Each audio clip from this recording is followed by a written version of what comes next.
भारत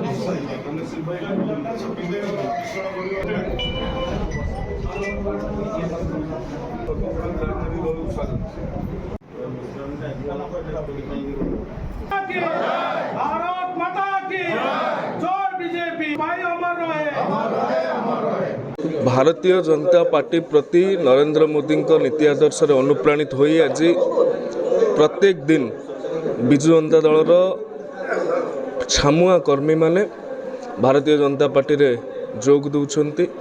ये तो पार्टी नुहे आम परिवार जो मैंने भी जोग देले समस्त को मु कृतज्ञता और साधुवाद ज्ञापन करुछि एवं विश्वर सर्वबृहत राजनैतिक दल आगामी 4 जून जो दिन रिजल्ट आसब आमर भारत वर्ष रे रेकर्ड करने को जाउछि 400 ऊपर एवं ओडिशा रे मध्य खूब भल प्रदर्शन करी सरकार करने को जाउछि। आजिर ए मिश्रण पल्ली ठारू राजधानी पर्यंत जो भली भाव में क्रमागत मिश्रण हो चली प्रमाणित हो भारतीय जनता पार्टी सुदृढ़ हो।